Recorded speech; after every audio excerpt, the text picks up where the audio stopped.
Happy Saturday afternoon, true believers of numismatics and stacking in general.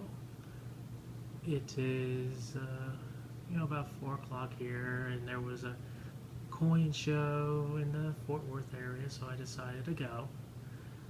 I met up with Mr. Silverhair Stacker. Had some fun. We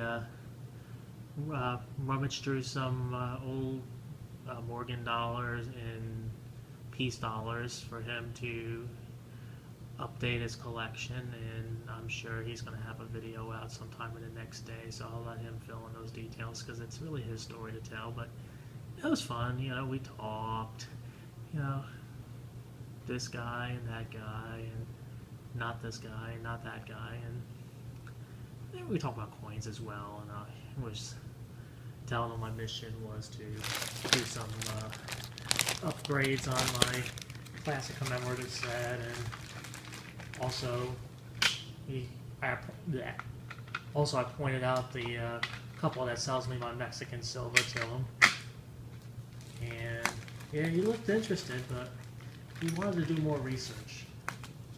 So anyway, the spoils of my victory. I will start with this, a 1921 Dos Pesos coin. Looks a lot like a Libertad, right? Yeah, I wouldn't say this is uncirculated, but it's in good condition.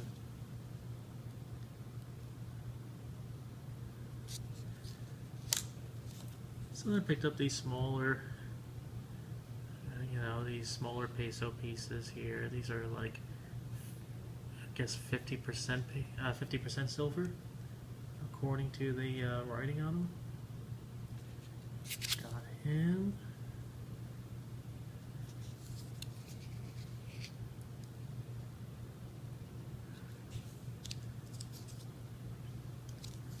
And I picked up a 47 as well, so I got a 47 and a 48 of this.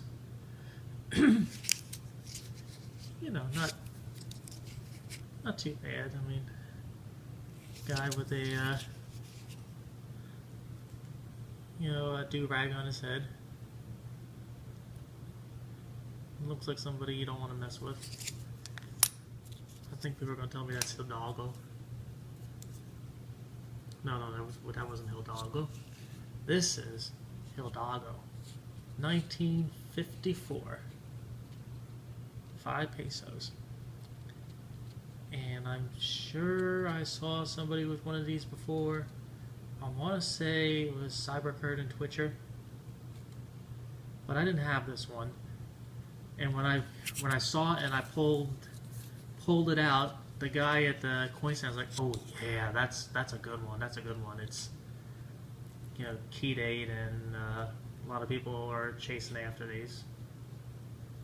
So, right, it's 27 and is that 1/3? The writing is a little small and the light is bright. 27 1/3 or 27.5 grams of 0.720 silver.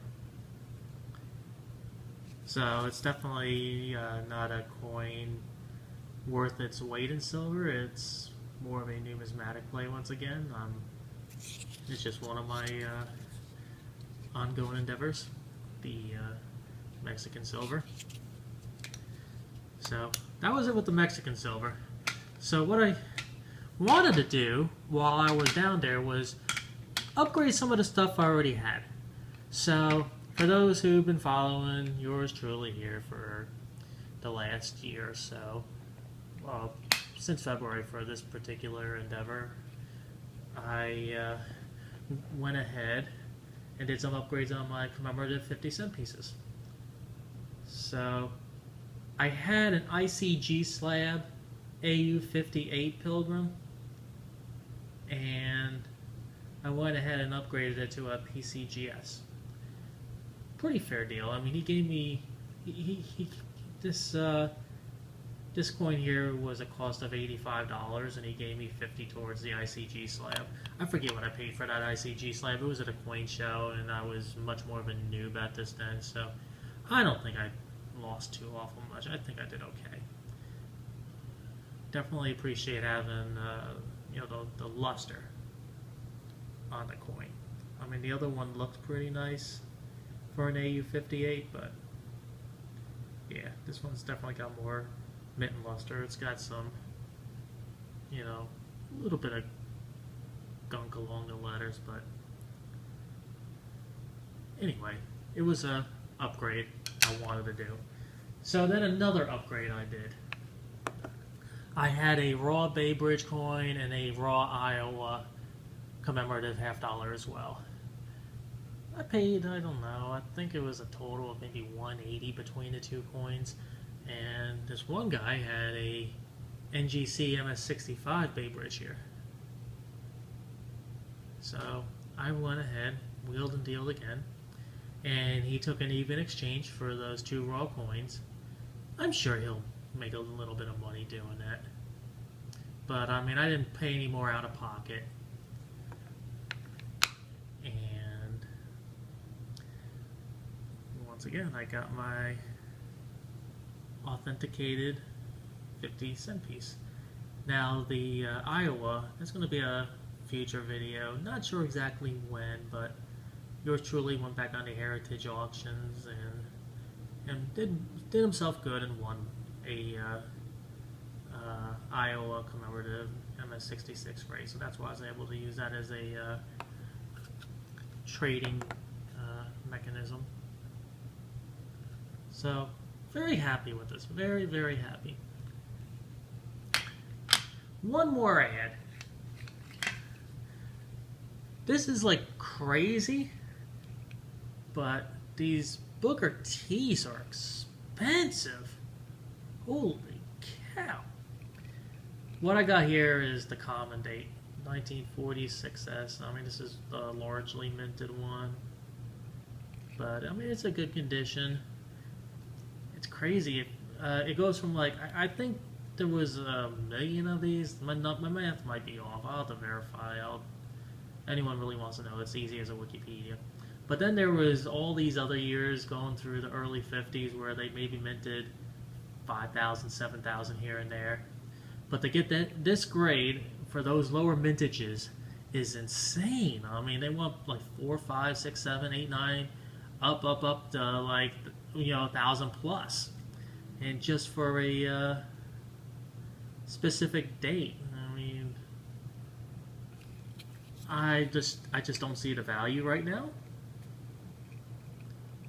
I'm gonna just say yes, this is one more add to my collection, just like how I did with the Arkansas. I picked up a 64 Arkansas because I just wasn't really in love with it. But you know, this wasn't that bad. It was I paid $110, and for a certified MS66, even though it's kind of a common, it's not a terrible price. I mean, it's a bargain basement deal, but it's one more towards completion of the collection. All that's really left now is the